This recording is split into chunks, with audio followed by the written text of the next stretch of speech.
मुझे लगता है कि सब हो गए हैं। बेटा, क्या तुमने हिलाल को बताया क्या बाबा? शादी के बारे में? क्या वो आएगी? बाबा वो घर छोड़कर जा चुकी है। बेटा, देखा जाए तो वो रस्मी तौर पर तुम्हारी बीवी है। वो शादी में आएगी। मैं शर्मिंदा नहीं हो सकता।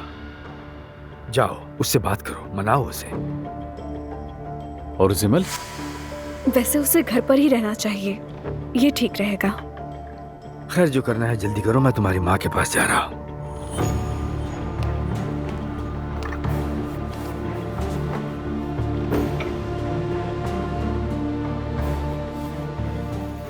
क्या तुम्हें अपने किए पर अफसोस नहीं? क्या कहूँ, परेशान हूँ कि हिलाल को कैसे मनाऊं। ये तो बहुत मुश्किल है। और हाँ, अगर वो नहीं आई तो जिमल भी नहीं आएगी। उसे जाकर बता दो ताकि खुशफहमी में न रहे।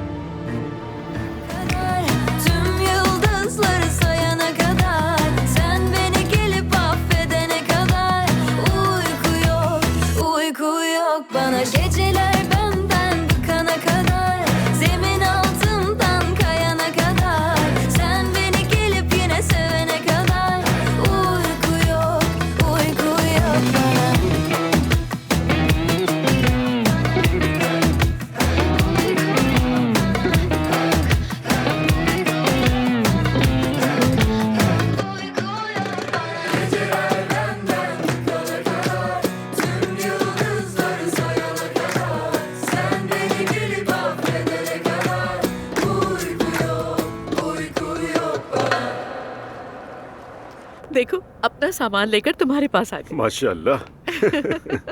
खूब तैयारी की है तुमने। ज्यादा है क्या? अरे नहीं। अस्सलाम वालेकुम, खुशामदीद। आओ मेरी जान, कैसे हो बेटा? मैं ठीक, आप कैसी हैं? मैं भी ठीक हूँ।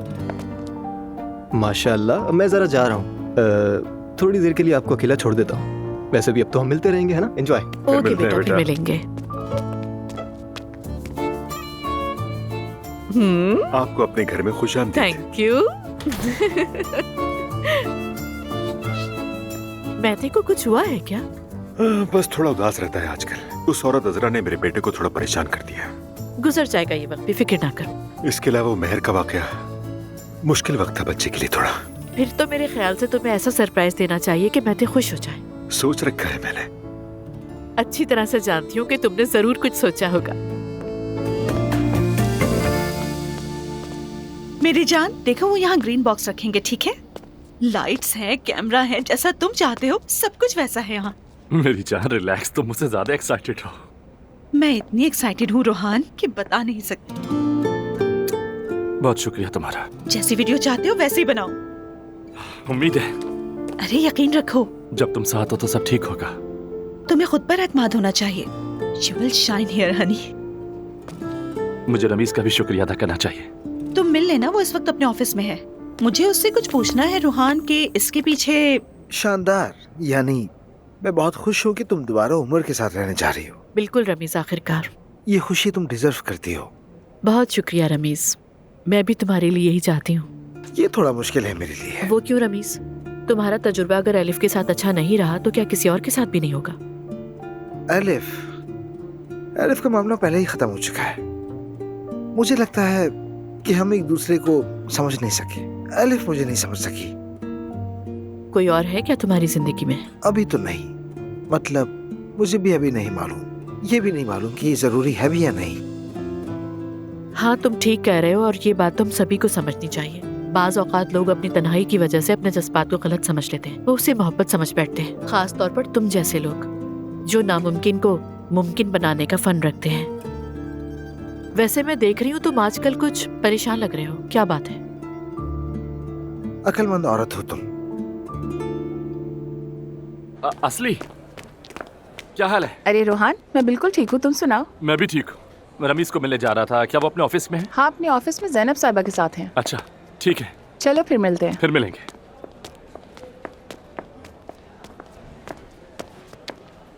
तुम कैसे समझी? तुम्हें मैं जानती हूँ रमीज, लेकिन फिक्र नहीं करो, नूर को इसका पता नहीं चलेगा। मुझे भी समझ नहीं आई कि मैं कैसे पकड़ा गया। ये बस हो गया, पता नहीं क्यों। हाँ, ये एक एहसास है जो आता और जाता है। मुझे तो लगता है ये खत्म नहीं होगा। मैं कहूँगी इसे अपने अंदर ही रखो, प्लीज। तुम्हें इस पे जल्दी काबू पाना होगा। जिस औरत की हम बात कर रहे हैं वो शादीशुदा है रमीज। होश में आ जाओ तुम। अच्छा मैं चलती हूँ, बहुत काम पड़े हैं। शुक्रिया।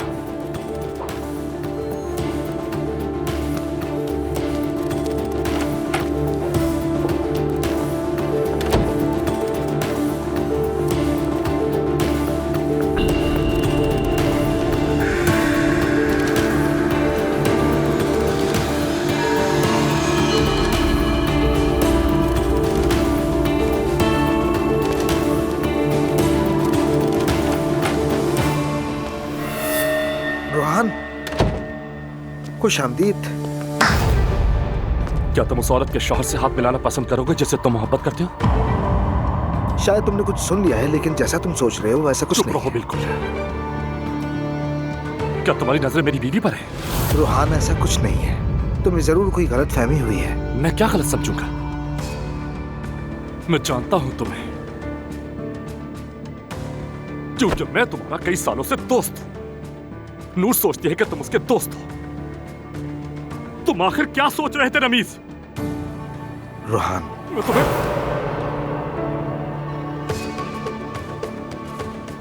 तुम मेरी बीवी से दूर रहोगे। मैं पहले ही दूर हूं। मैं नूर से कुछ नहीं कहूंगा, लेकिन तुम उसकी नौकरी फौरन खत्म करोगे और फिर उससे दोबारा कभी नहीं मिलोगे।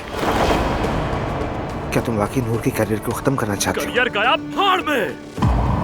रोहान, ऐसा करते हैं, उसका ट्रांसफर दूसरे डिपार्टमेंट कर देता हूँ। उसे काम करने दो, उससे नहीं देखूंगा मैं। बात सुनो मेरी, तुम उसे नौकरी से निकालोगे और वो यहाँ दोबारा नहीं आएगी, और उसे ये बात मालूम भी नहीं होनी चाहिए।